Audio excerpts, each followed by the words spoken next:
as the architect of the modern Indian foreign policy that stands tall and bows to no one. A trailblazing diplomat now turned into an astute statesman and politician with his effortless wit, humor, and charisma, he has also become a youth icon for every young mind at home and abroad.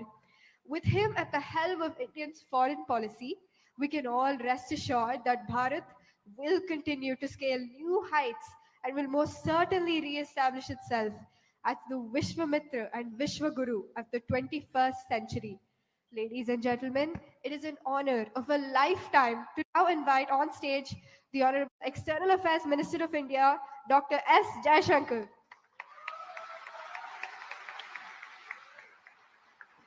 I now hand over the further proceedings to our Honorable Member of Parliament, Shri Tejasvi Surya ji. Thank you so much.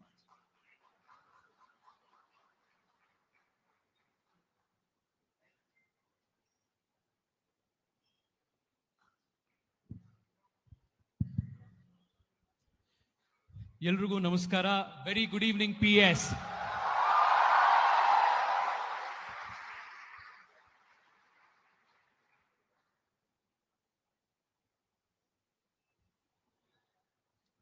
So, I have with me a very interesting book that Dr. S. Jaishankar has authored, which is also very interestingly titled Why Bharat Matters. And over the course of the next 35 to 40 minutes, we will ask him a few questions around a few themes that he has expounded in this book, which is of great importance to all of us, especially the young of India. So, but before I delve into the very first question about the book, on behalf of all Bengalurians, especially the very aspirational Bengalurians, I want to thank you for fulfilling a very long-standing demand of the people of Bengaluru and people of Karnataka of having here a US consulate. Thank you so much for making it happen. So many of our engineers were supposed to travel to Hyderabad, to Chennai, to Delhi, and this was a very long pending ask. The last time you came to Bengaluru, you had promised that you will get this done, and you have got this done. Thank you so much. Can I respond? Yeah, please. First of all, let me say, for me, it's always a pleasure to come back to Bengaluru. I think many of you have heard me say this before. It's a city with which I have long personal association. So when I got this opportunity, obviously, I seized it immediately. I must also tell you, Tejasvi and I keep meeting in Parliament from time to time. And for last 4.5 years, every time I met him, he would start saying US consulate. Okay. So he's been single-mindedly after me. I think at one stage to deflect him, I sent him to the American ambassador. And, that was Ken Juster, I think. And said, go and tell him you have my support. So I did that, sir. Yeah, I know. I'm also really very glad that we could make that decision during the Prime Minister's visit. And certainly, this is today a global city. It is one of the great centers of tech in the world. And I think it's very natural there should be a US consulate. So having now got that approved in principle, I will now go back and remind Ambassador Garcetti that he needs to set up shop here fast. Thank you so much. Sir, I had the opportunity to read this book over the last few days. This book is of interest to any young person who is interested in world affairs. There is a lot of economics in this. There's a lot of geopolitics in this. There's a lot also, interestingly, Ramayana in this. Because most of the episodes of current geopolitics, the developments in the world theater that you describe, there's an allegorical reference that you make to episodes from the Ramayana.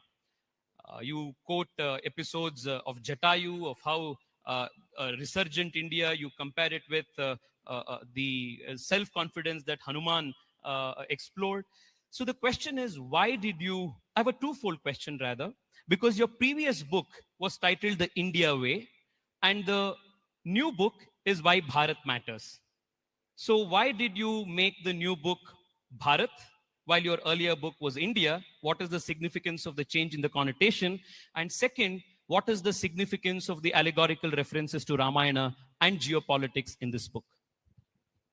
Um, I think one of the reasons why I shifted from the India way to why Bharat matters is actually what has happened to all of us in the last 5 years.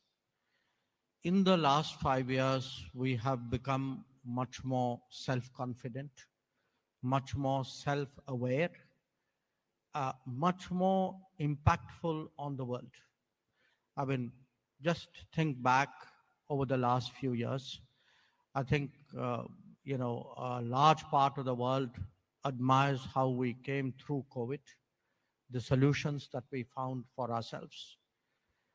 We handled what was a immensely complex diplomatic challenge uh, in the G20 presidency. In fact, a lot of people actually thought it was a poison chalice, that this is probably the most difficult time to take up a responsibility like this.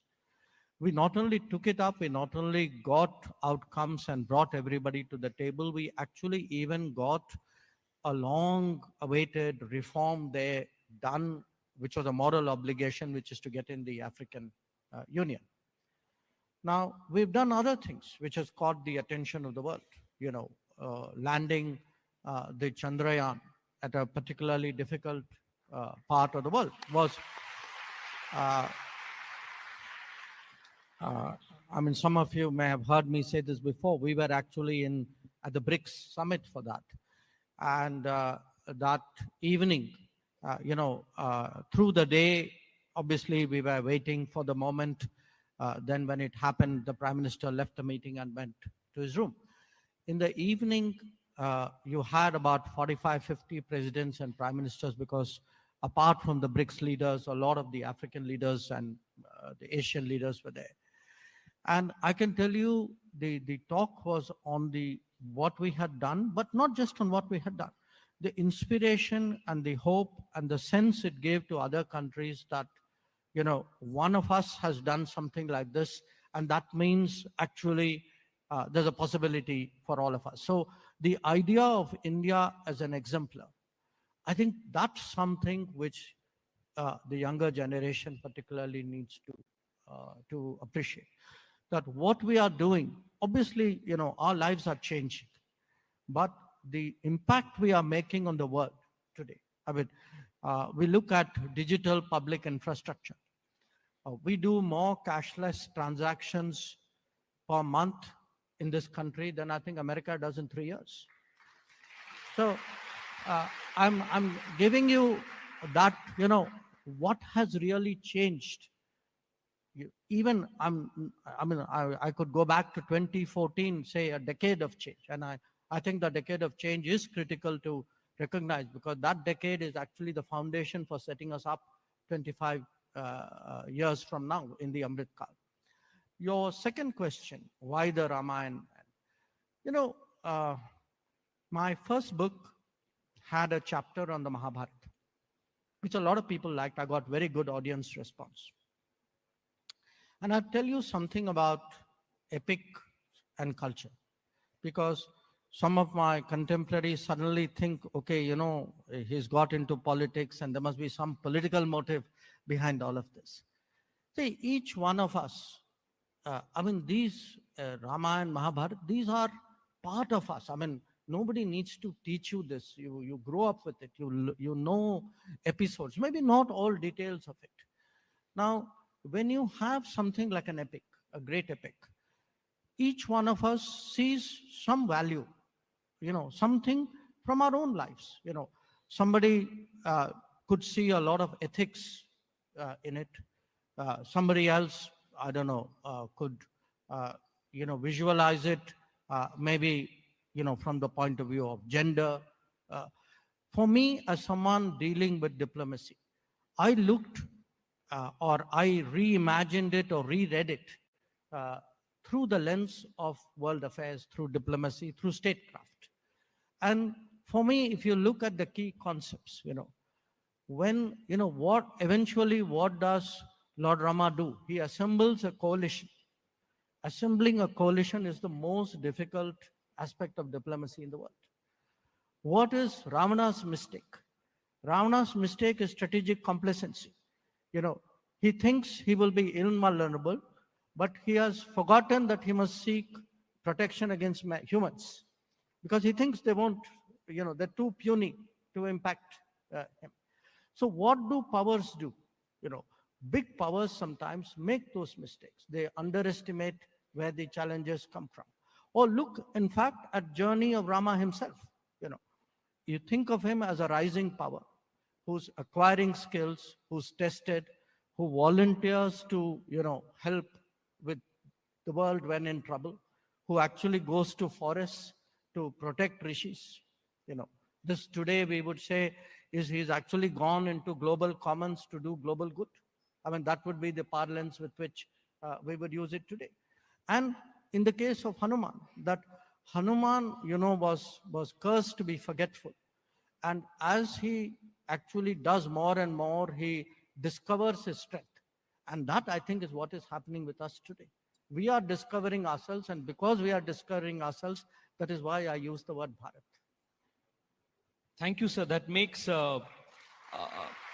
especially at a time when India is rediscovering its civilizational roots and is coming and approaching the world stage in a more reassured manner.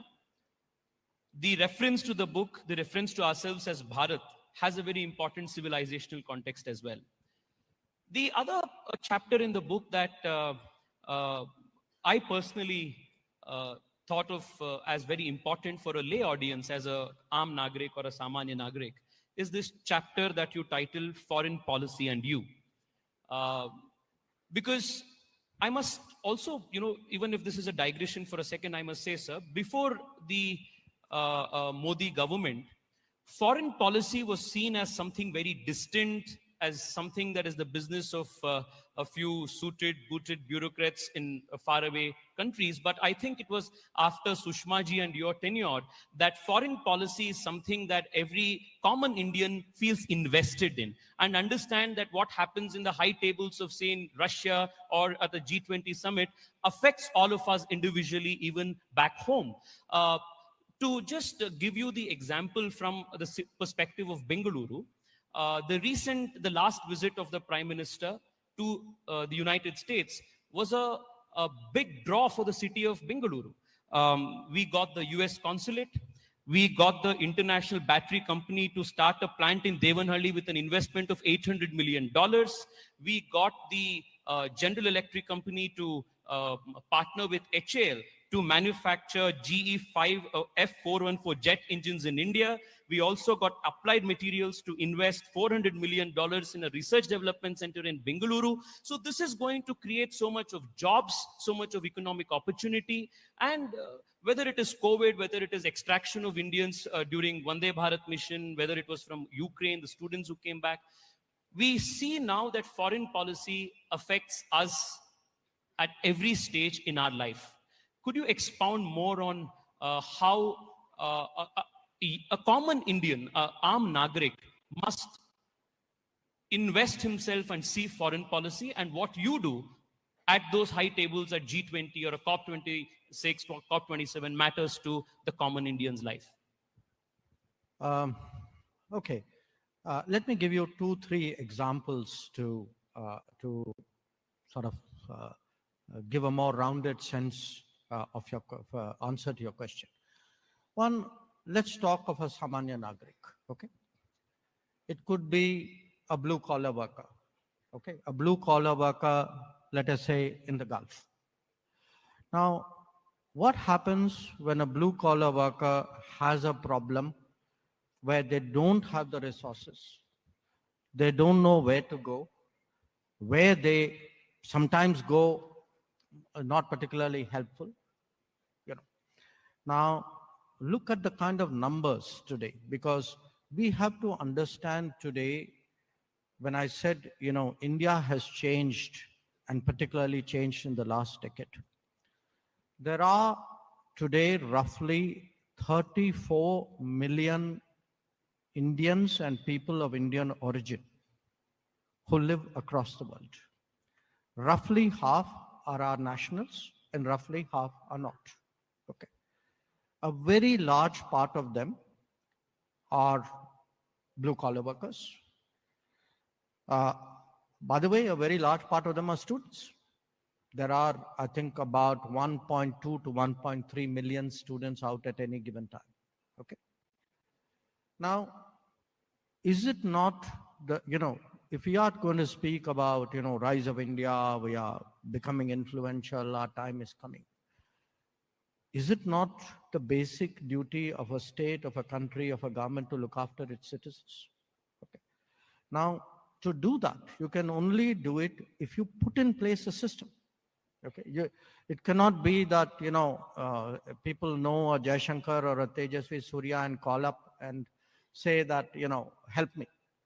There must be, in fairness, for efficiency, for scale, there must be a system by which people in distress outside, people in need outside, can turn to the government. This is today the expectation of the average person. And by the way, it doesn't have to be necessarily a blue collar worker or a student. It could even be any one of you tomorrow as a tourist. It could, when COVID happened and borders closed and flights stopped, we could have actually, during COVID, after all, we brought back 7 million people. Now, I take pride in the fact that we could, because nobody in the world, in the history of the world, has done an operation so big. But I also recognize it as a basic obligation that we cannot today prepare for a global economy with mobility, with flow of talent. And this is something which is particularly important to a place like Bengaluru, that for preparing for such a world, the government's responsibility, the government's ability, the government's willingness must all change. So what I have tried to do in one of the chapters of the book is actually to look at myself and my work and the kind of things which we do in the Ministry of External Affairs from the perspective of the public. What is it they expect from us? That on the 22nd of February 2022, when the fighting started in Ukraine and 20,000 students were there, what was going through their minds about their government? When on 15th of August, when Taliban entered Kabul and there were still people out there, what did they expect from us? I mean, recently, we had, last year, we had a very, there was a civil war. There's still a civil war effectively going on in Sudan. Okay. There were about 5,000 Indians who were trapped there, including many people from Karnataka. Now, how do we sort of stand by them? How do we already have systems in place for this kind of situation? This is one set of issues. I can give you a completely different set of issues. We are today looking at a technology leapfrogging.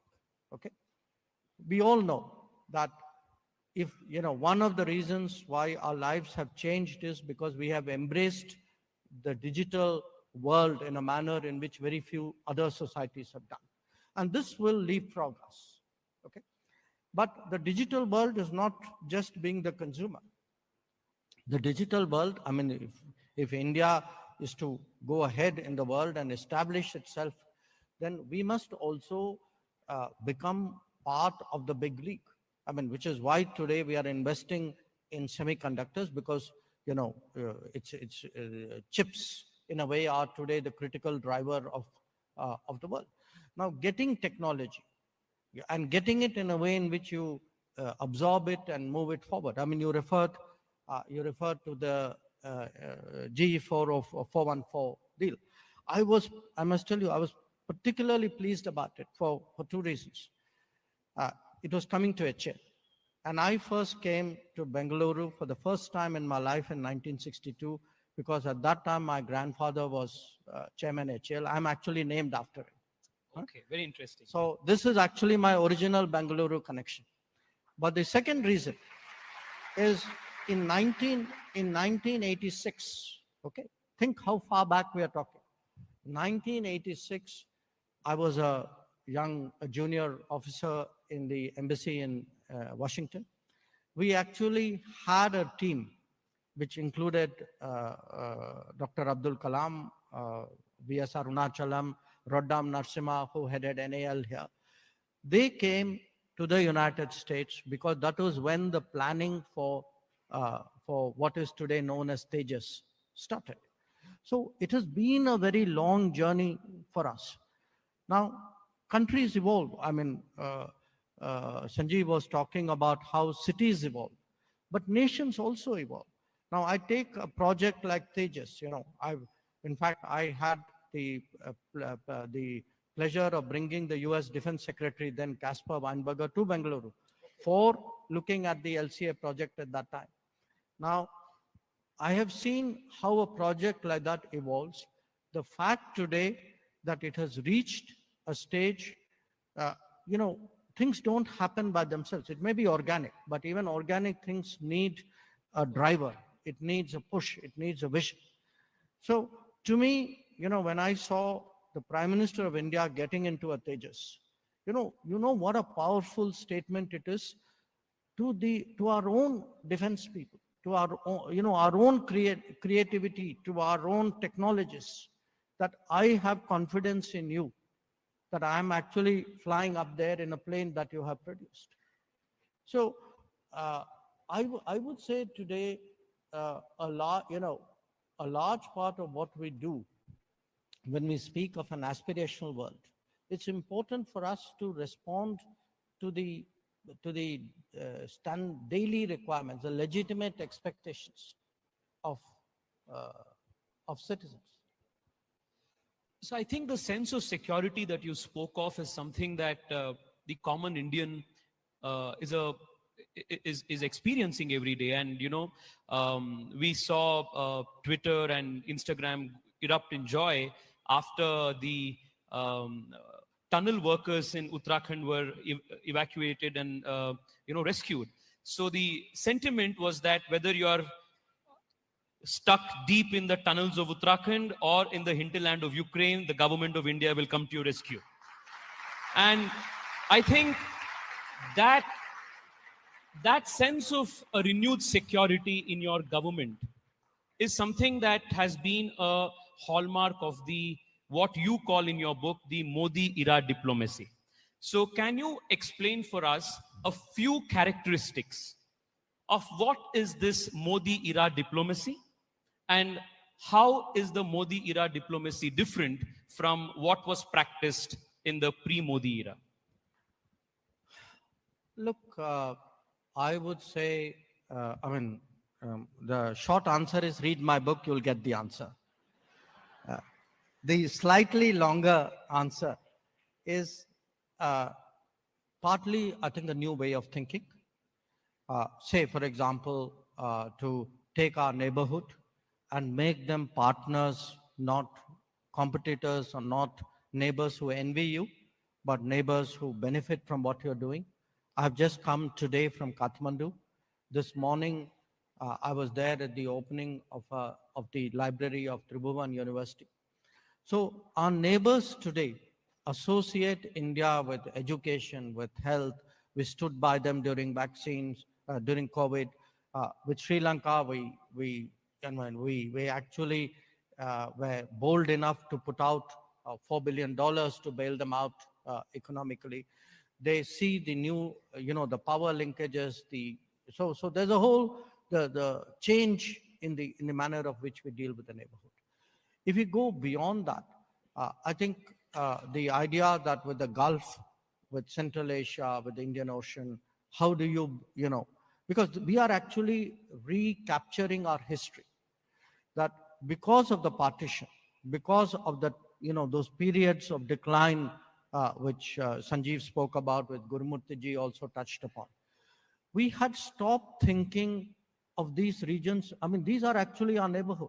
I mean, there were, if you go by even something like archaeology, in the middle of Vietnam, there are Shiv temples of, 1,000 years old plus. You know, in fact, as you follow the trail all the way to the east coast of China, you can see really how much our cultural and obviously our economic and possibly political activities extended. You go the other way around. That look at the Gulf. Till the 60s, even 70s, the Indian rupee was legal tender in some of these countries. So what had happened was somewhere we kind of let go of these connections. We had a narrower, smaller view of ourselves. Today, I think the big change, I come back to your first question. We are today, spreading our wings. We are making a difference to the world. And the world actually wants, a country, a power like us today to balance out what are the established powers. And most important, at the big league, we are today holding our own. That, whether it is a complicated issue like the conflict in Ukraine and the pressures that come on you out there, or whether it is what is happening, what has been happening in the Indo-Pacific, and, how do we ensure that there is stability and there is order now. So it could be the Quad. There are pressures on us not to do the Quad. There were pressures on us to restrict our economic dealings with Russia. We have stood firm against both. So I think it's a combination of a lot of this, including, dealing with the diaspora, recognizing, and look at the global issues, climate change today, technology, even nutrition, wellness. I mean, there isn't a debate in the world in which today we're not wading into and not putting out our ideas. That is the difference. And I think, sir, this uh, renewed voice that India has found at a global stage is also reflecting in the way that we are dealing with our immediate neighborhood, which also includes China. And there's a elaborate chapter in the book on titled "Dealing with China," and as a activist of politics, or rather a student of politics, there was one particular paragraph in that chapter, or rather a coinage of a word that you have used, which caught my interest. And I would want to read that. You refer to certain sections of Indians as Chindians. As Chindians. It's not my phrase, okay? There's an inventor of the word Chindia. Yeah. As a hint, I will tell you he's in some other political party, but I'll stop there. And he also hails from Karnataka. Huh? So Dr. Jaishankar vividly describes the characteristics of these Chindians, and this is what he says. It is the actions more than the articulation of these Chindians that are of deeper concern. By consciously underrating the China challenge, any sense of preparation in India was undermined till the change of 2014. The neglect of the border infrastructure was paralleled by an unwillingness to accelerate industrialization and create deep strengths. Even now, Make in India endeavors are attacked by them while ostensibly expressing concern at the trade imbalance with China. The combination of politics, policies, and populism lowered our national guard and still continues to target our national morale. Not surprisingly, this is about as far as we can be from the traditions of realism. So there's a sense of, my understanding is that the shift that has taken place post 2014, the way we are dealing with China, is that we are dealing with China with a perspective of a more realistic perspective than any romantic ideas or idealistic ideas about how it should be. Two comments.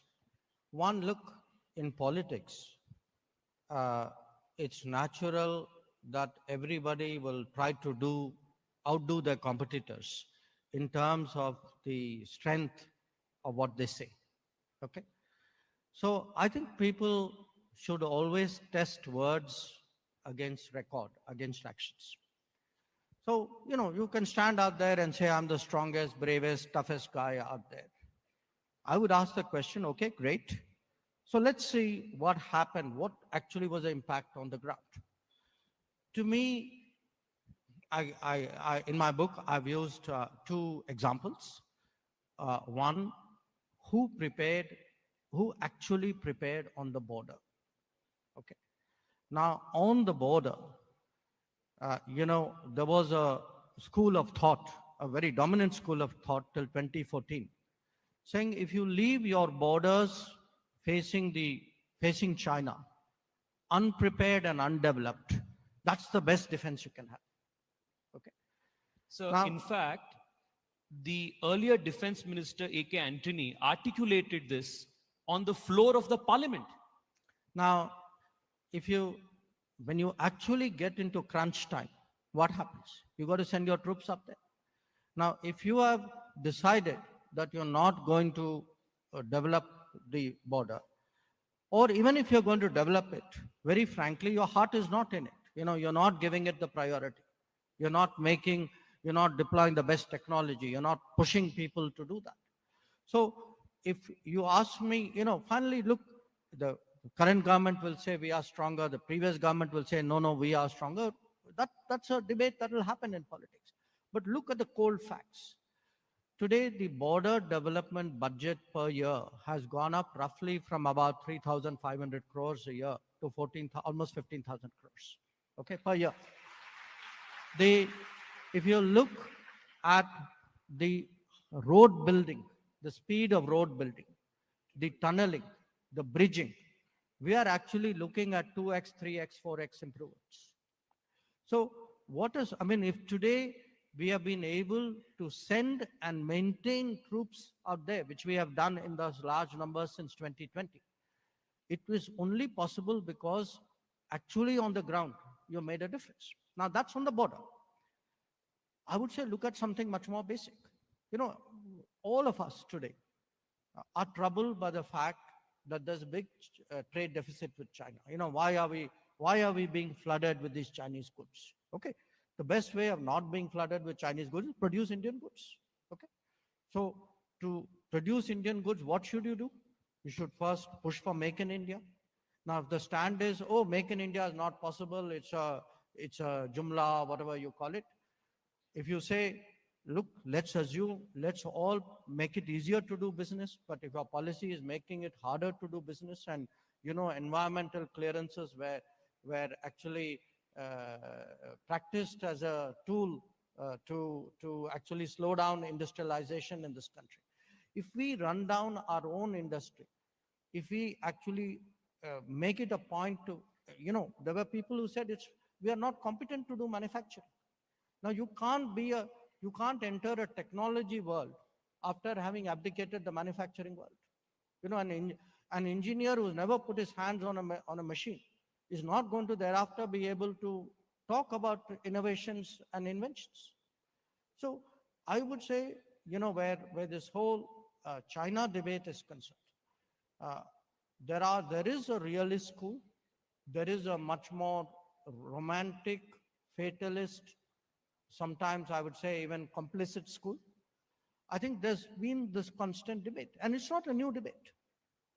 This debate I've actually brought out in my book goes back to the time of independence. That in 1950, there was a very famous exchange of notes between Sardar Patel and Jawaharlal Nehru. And Patel actually warns of, he's expressing concern about what could be the intentions of China. And Nehru actually says, look, I can't imagine that the Chinese would ever do anything across the Himalayas. It is unimaginable, and we should not be driven by such fears. Now, you know what happened in 1962. So, at the end of the day, I would say it's very important, especially if you have the responsibility for the security of your country, to be very hard-headed about it, to be very practical. Don't let ideology kind of confuse you and create situations where actually the price is eventually paid by the country. You make a very interesting, I have actually made a reference of that line. You say, this is such an interesting quote from your book. The compass of national interest will guide us unerringly if we do not get distracted by ideological reservations or hidden agendas.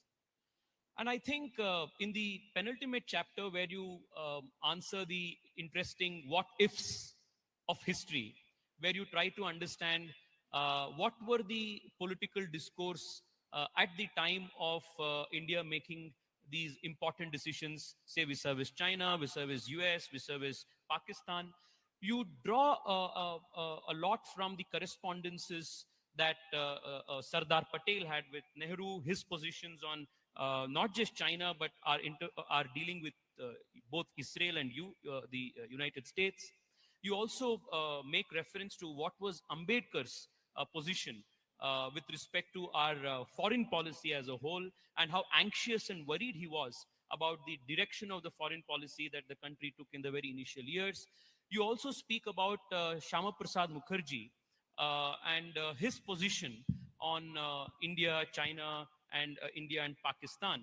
And there was one particular incident that you refer to, which I was also not aware of, which took place right after we referred erringly the matter of accession to the United Nations.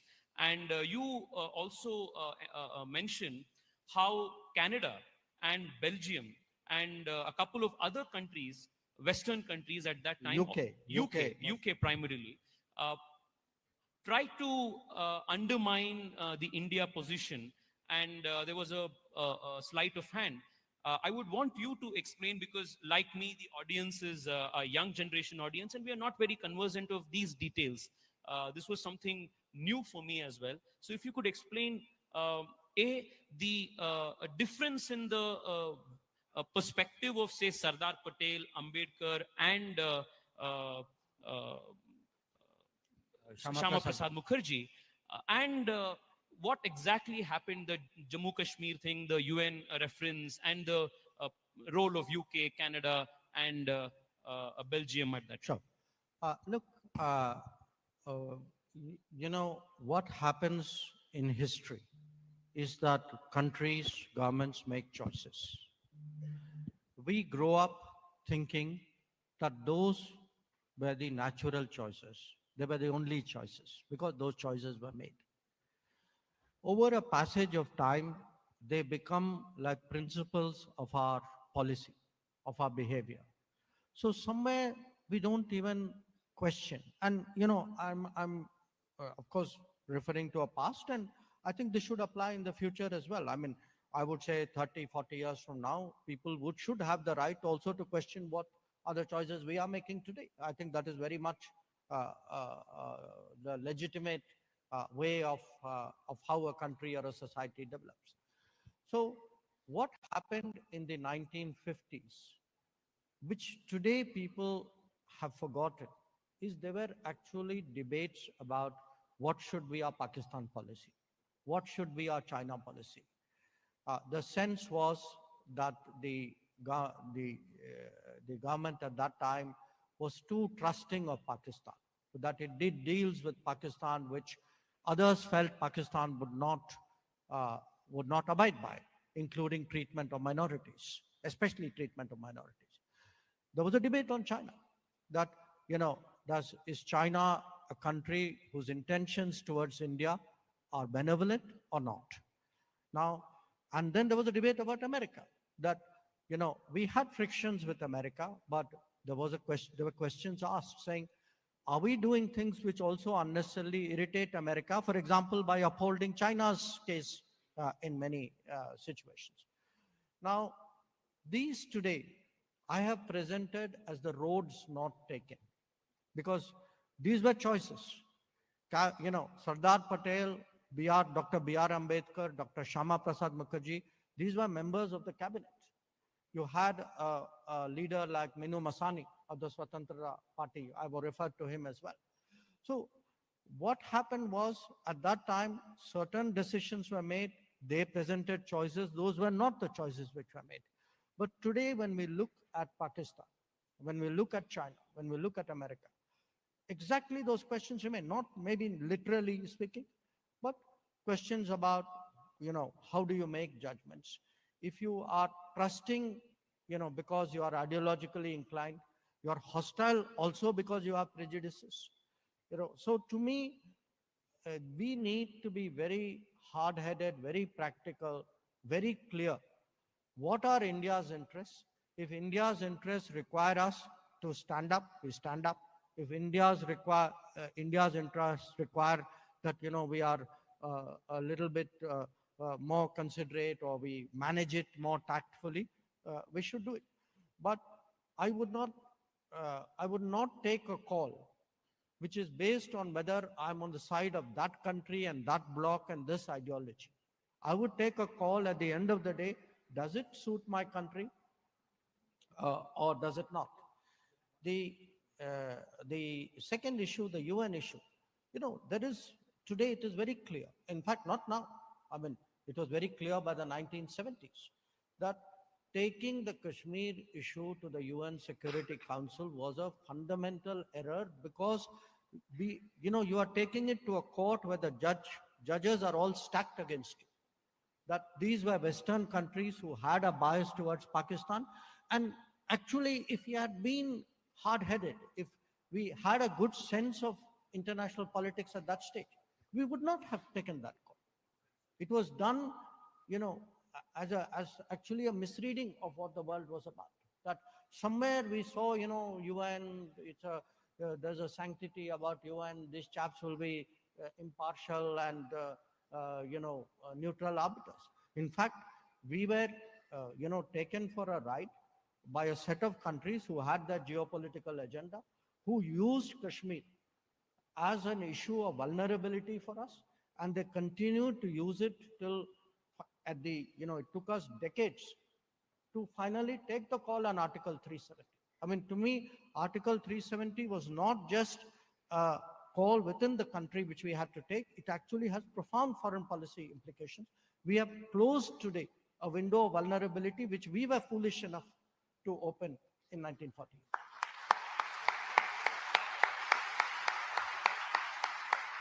So while you make references to the past and discuss the roads that we could have taken but we did not take, you also make very insightful observations about the present and the future. And one of that is regarding the narrative battles that we need to fight in today's digital media age, and also the challenge that comes in a theater, in a conflict zone, or a war theater, where multinational companies with budgets which are even higher than GDPs of certain countries also come into play. So these two threats that you have amongst the many that you have highlighted are something that I think we should spend some time discussing about. So where do you see in the coming years, in a more digitized, more globalized space, the influence of these MNCs, these tech giants? How are they going to play a role in everyday lives of people, especially in times of conflict? And two, the narrative battles. We see the New York Times commenting about India. You see some other agency coming out with a survey and giving India a much lower ranking in the democracy index than Pakistan. And that's a narrative war that we need to battle. In fact, on the press freedom, I think they gave us a lower ranking than Afghanistan. Yeah. So, but look, I think, the narrative, the battle of narratives is something we should expect, because in different ways we are defying the entrenched narrative. It's happening in different domains. It happens in politics. It happens even in business. After all, ratings, when you rate a country, you are determining the cost of interest for that. So you're actually affecting them by your judgment. And when you actually drill down, as our friend often does, you will find out that the basis for how judgments are made are often very, very subjective. So what we have seen, and this is something it's been steadily building up for the last 10 years. I expect it to reach a crescendo in the first 6 months of this year. You don't need to guess why. And as elections come closer, we will get, if you are, if it looks like it's going a way in which the narrative drivers don't like, they will actually start to attack the process. Now we've seen that before. They will attack Supreme Court, they'll attack Election Commission, they will EVMs. even the common sense of voters. You know, so look, that's the way the game is played. Now we have to, we are sort of big boys and girls now. I mean, we've got to figure this out, and we have to fight back. So I don't think we need to keep taking it, as though there's someone superior out there on whose judgment we all live. I think we need to call them out. And that is part of this whole, the narrative contest. On the technology issue, I think it's far more complex, because you have, from the, I would say, the market-based economies. Today you have these big giants, I mean behemoths, who have the kind of clout and influence which are bigger than many countries too. And it's something which we have to factor in, because international relations as a subject, I mean, some of you would be studying it. You tend to think of the state as the unit, as the player, whereas now you have players bigger than states who are not states. But at the same time, you have the other side, which is in the non-market economies, when you have enterprises who are deeply back-ended to the state. You have to ask yourself, say, I refer to the digital domain. Would you trust your data with players who are back-ended out there, and some parts of that back-end? So I think today there are serious debates about trust and transparency. Where would you like to see your data go? And I think that's key to our digital partnerships. So before I open the floor to audience questions, there's one interesting line that you write in the book, which of course caught my excitement. The whole country, of course, is waiting for the 22nd of January for the inauguration of the Bhavya Ram Mandir in Ayodhya. And so in the book, you write that this excitement is not something that just the Bharatiyas are sharing, but this is also a matter of excitement deep in South Korea, in Southeast Asia. So if you could expound on how the construction of the Ram Mandir is being seen from outside of India. I think it's important, especially for young people who travel, and those of you who travel abroad, to go to those places where our cultural imprint historically has been very, very strong. Then you will realize that what is happening in India is not something which is, the interest, the following is not limited to us. That other societies are following a lot of this, because many of them, I mean, you go to, in fact, as once you start moving eastwards from our bound, you can see actually a very, very strong cultural influence. And in fact, the reference I make, if I remember right, is actually to Korea, because in Korea, there is a kind of a belief that one of their, that they actually have a connection between their royalty and Ayodhya. So in fact, even in the last few years, as we have seen the revival of Ayodhya, we've actually had Korean participation in cultural programs and presence out there. They take it as a matter of pride. So I would say on 22nd of January that, a lot of people across the world will be looking at what's happening. Absolutely. So let's have some questions from the audience. Um, So there are a couple of questions that the students of PES University have for you that we really hope you'd be gracious enough to answer. It is not every day we get to pick the brains of the top diplomat of the country. Thank you so much for agreeing to do this, sir.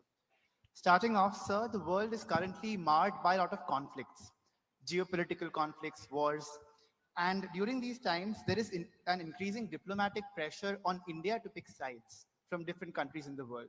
With the Indian foreign policy, like you said, always puts India's interests first and always uses this platform to spread peace instead of picking sides. So, what are the consequences of India not playing by the rules and not bowing down to international pressure, but putting forth its own point around the world? Uh, you know, uh, there are times when it's not easy, when people put pressure on you and sometimes put pressure on you publicly. But when you stand your ground and you stand your ground repeatedly, two things happen. Those who put pressure on you start to get a bit tired.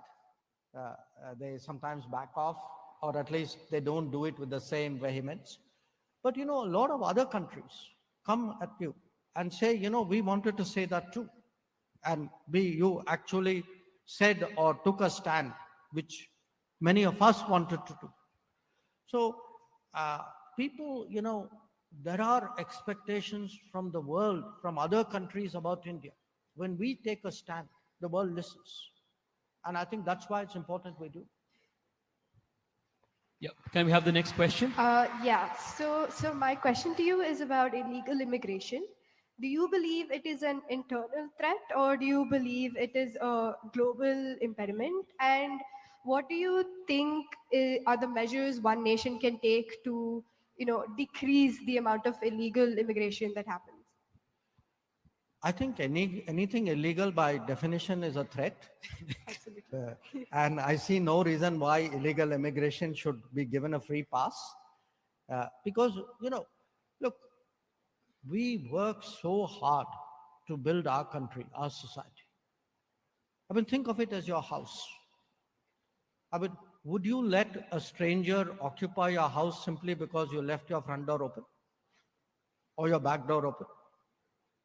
So, somewhere I think we need to understand, because again, sometimes these are politically driven narratives, that freedoms mean that, that there's lack of governance. That's a sign of freedom. That somehow we are good to the neighborhood because we are not securing our borders. To me, there are basics of what a nation state is about and what good governance is about.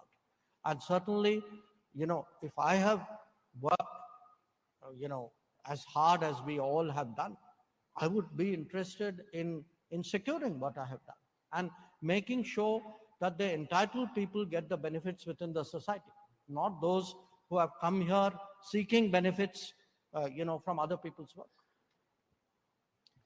Thank you. Can we have the mic go around Yes, in the absolutely. audience? The floor is now open for questions. The mic will be coming around and you may ask your questions. Thank Yeah. you. We will come, sir, but I have I am biased towards students here, so I would want to take questions from the students first. So yeah, the gentleman in the black there.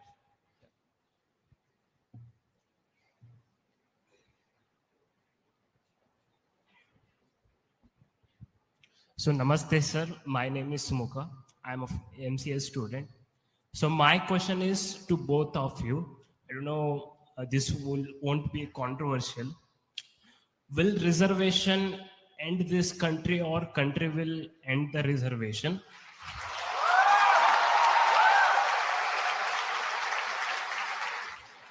Second question sir. So we are dependent on United States.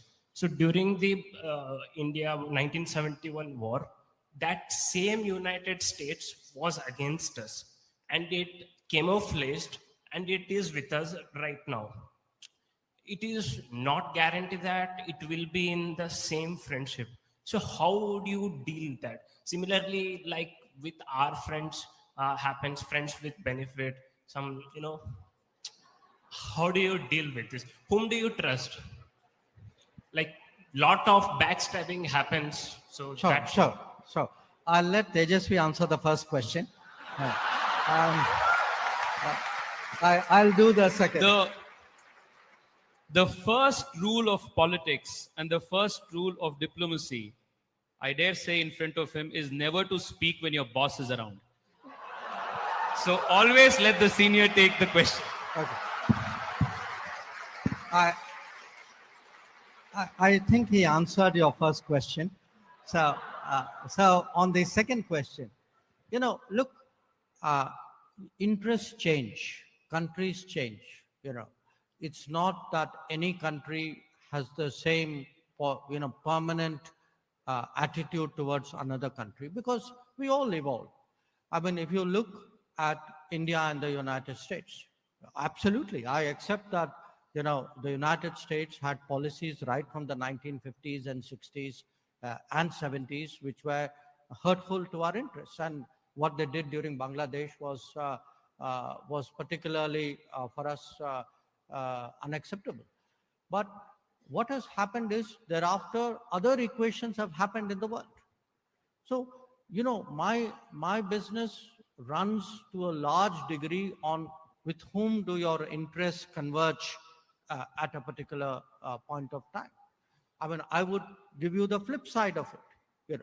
The same United States, after all, was also in the 1960s a provider of wheat, especially to a country when we were going through famine. It has been a partner in many of our big infrastructure, in many of our educational institutions, including setting up the IITs. It is today, we are in Bengaluru, it is today a major tech partner and an economic partner.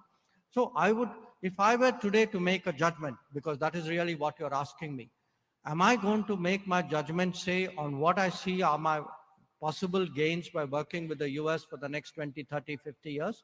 Or would I go with what is a real bad memory of what it was 50, 60 years ago? So I think in a way, it's like how human beings relate to each other.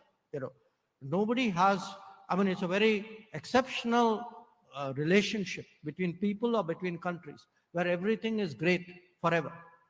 There are ups and downs. If you look, in fact, you look at US and China, look at the ups and downs. You look at US and Russia, Soviet Union. The US was enormously helpful to the Soviet Union during the Second World War. But within a few years, Cold War started. So this is not, this is not a one, these are not sort of BFF that you make a decision and then say, okay, I'm sticking with that forever. So that was Dr. Jaishankar answering in the proper millennial lingo. Thank you. Can we have the next question from this side, lest we be accused of not giving space to the left? Yes.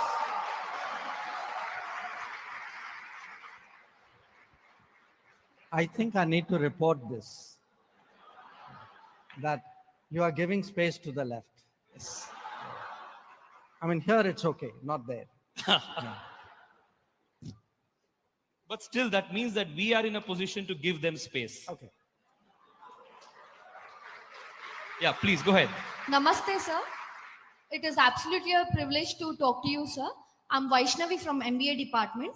My question to you is, with the rise of regional and ideological movements, how do you see the party system evolving in the next few years?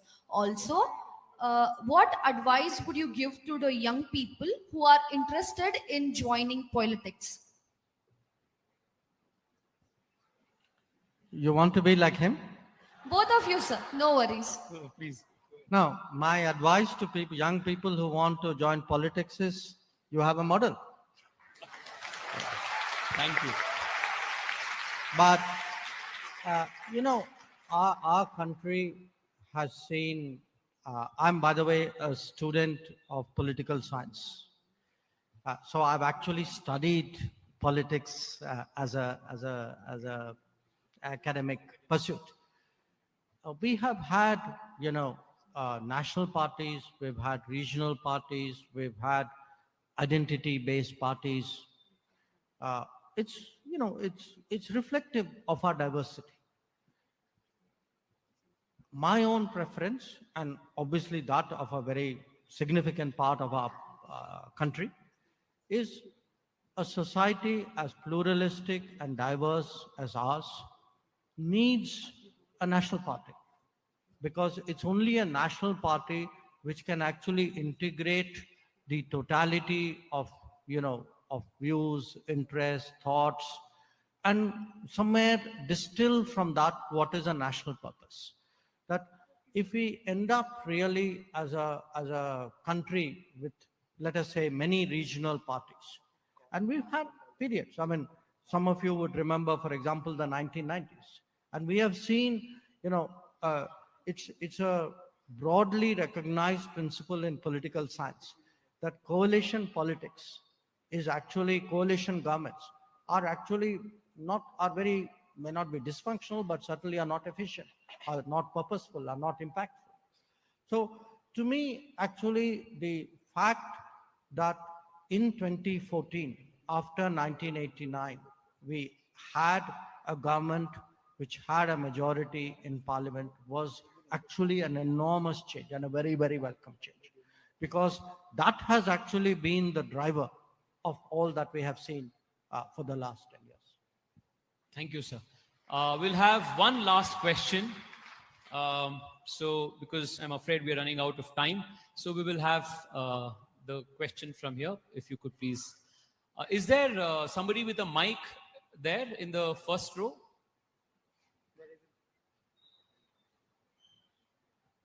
Okay. Okay, so let's take this question.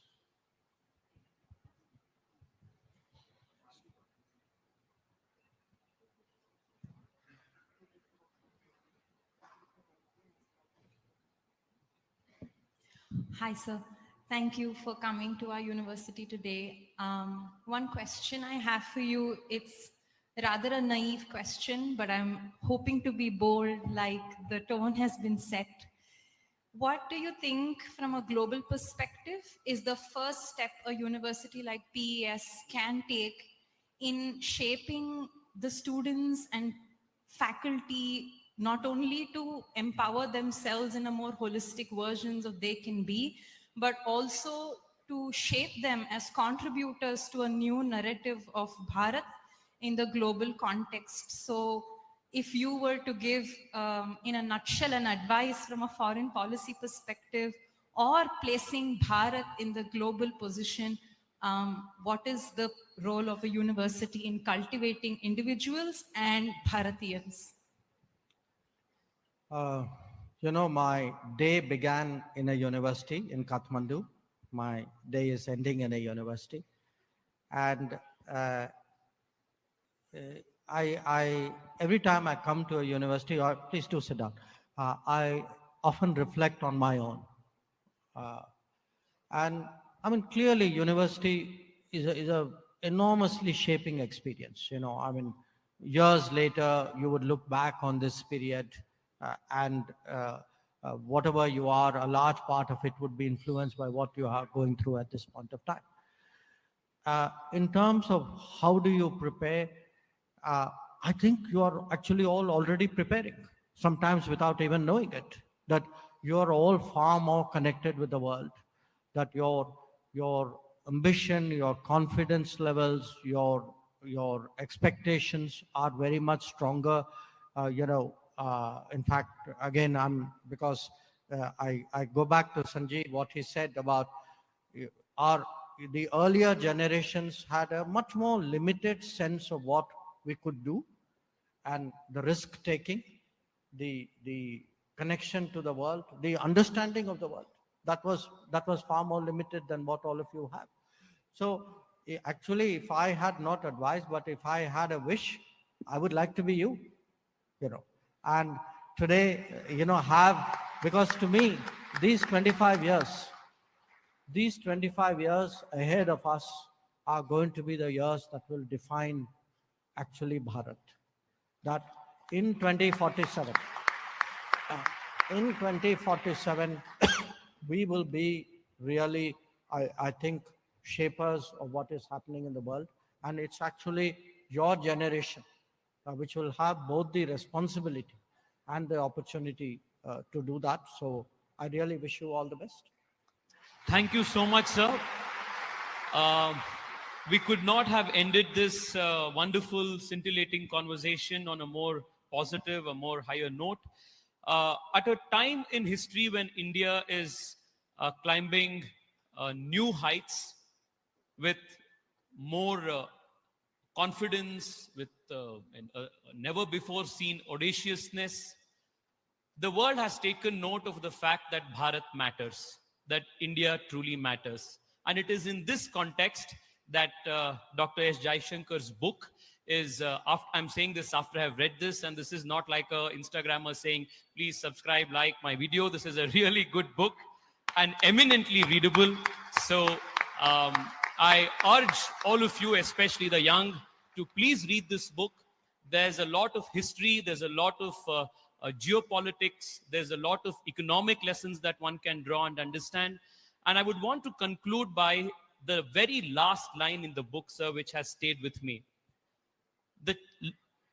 The title of the book is Why Bharat Matters. One would naturally expect that the very first chapter of the book would deal with that very question, but Dr. Jaishankar has kept that chapter and that question to the very last. And in the very last sentence of the last chapter of the book, he sums up his answer. Why Bharat matters. With each passing day, it is becoming clearer that India matters because it is Bharat. Thank you so much. Thank you so much, sir, for gracing this occasion.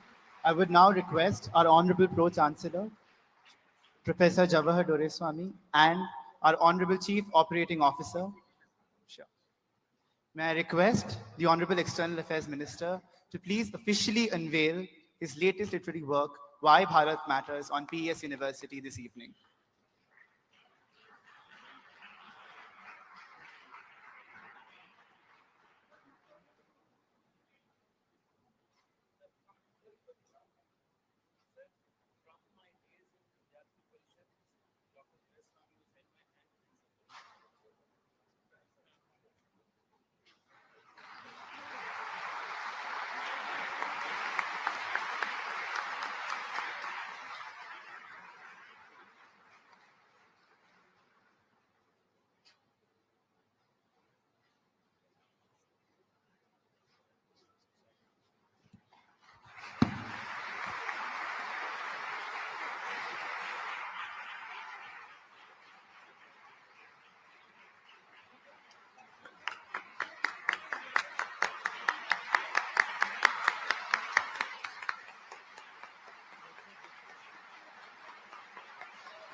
May I now request our honorable dignitaries to please felicitate the Honorable External Affairs Minister and our Honorable Member of Parliament on stage.